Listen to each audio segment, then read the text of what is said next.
কি ব্যাপার, কেউ কথা বলছো না কেন? কথা বলবে কেমনে? বাপের অসুখের কথা শুনে কেউ এত দেরি করে আসে? মা, এই মেয়েটা কে? এই মেয়ে, তুমি কে? তোমাকে তো চিনতে পারছি না।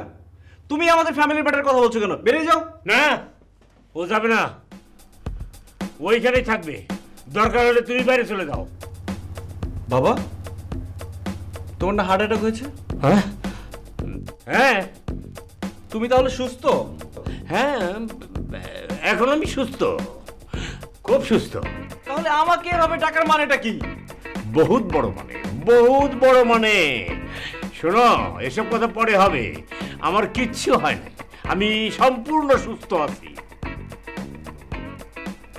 তোমাকে বহুবার খবর দেওয়া হয়েছে, বহুবার, অনেকবার তোমাকে খবর পাঠানো হয়েছে, তুমি কোনো সারা শব্দ দাও না। তাই অসুখের ভান করে তোমাকে খবর দেওয়া হয়েছে। তোমার মা কান্নাকাটি করে টেলিফোন করছে, কারণ আমার মৃত্যুর সময় তুমি উপস্থিত থাকো কিনা এটা দেখার জন্য আমরা তোমাকে অসুস্থর খবর দিছি। ছি বাবা। আর মা, তুমি না আমাকে কালকে ফোন করে কান্নাকাটি করলে যে বাবা অসুস্থ?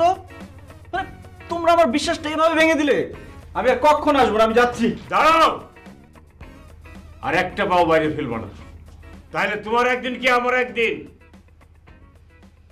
আর কত জ্বালাই বামনে, আর কত, অনেক সহ্য করছি, আর আমি সহ্য করবো না। আগামী 7 দিনের মধ্যেই তোমার আমি বিয়ে দেবো এই মেয়েটার সঙ্গে, এই মেয়েটার সঙ্গে। ওর নাম সুহানা, দেখতে খুব সুন্দরী। বাবা, কি হচ্ছে এসব? কোত্থেকে কাকে নিয়ে আসছো? গ্রামের দিকে খ্যাত খ্যাত কাকে নিয়ে আসছে? আর একটা কথা, আর একটা কথা কইলে তুমি আমার মরা মুখ দেখবা, মরা মুখ। আমার এত সুন্দর গাধা পুত্র, গাধা, তোমার ভবিষ্যৎ আমাকেই তৈরি করে দিতে হবে। বাবা, আমার কিন্তু মাথাটা খারাপ হয়ে যাচ্ছে, আমি যে কোনো কিছু করে ফেলবো। আমি কথা বলি, কি করবি, কি করবি তুই? হ্যাঁ, বাবার কথা শুনবি না তুই? শোন, যেসব ছেলে পেলে বাবার কথা না শুনে তাদের খুব সুখ শান্তি হয় না, মনে রাখিস। তুমি এগুলো শুরু করলে আমি আর এভাবে থাকবো না, আমি ঢাকা চলে যাবো, এখনই চলে যাবো। আসো, ধর কি ধর, এই তুলা কি হচ্ছে এগুলো? বাবা, আরে ঘরে নিয়ে যা, তালা বন্ধ করে রাখ, বন্দি কর।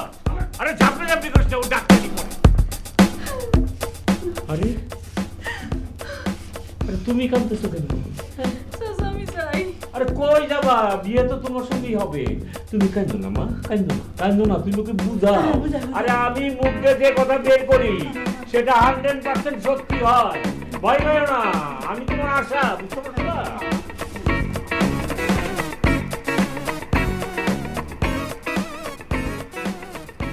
আপনার নাম কি? জি, আমার নাম অহনা। ও, অহনা।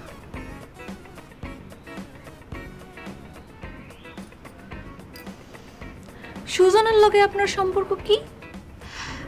আমরা দুজন ফ্রেন্ড, একসাথে পড়াশোনা করি। বন্ধু?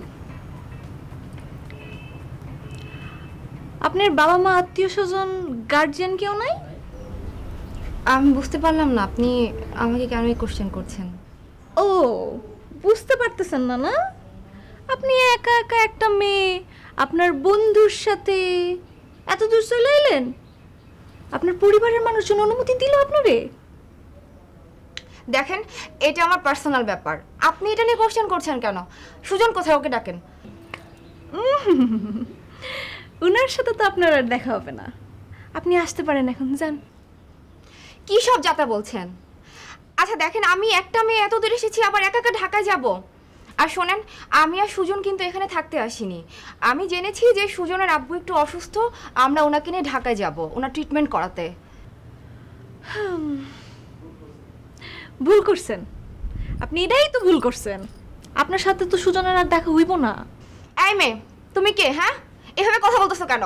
তোমার পরিচয় কি শুনি তো?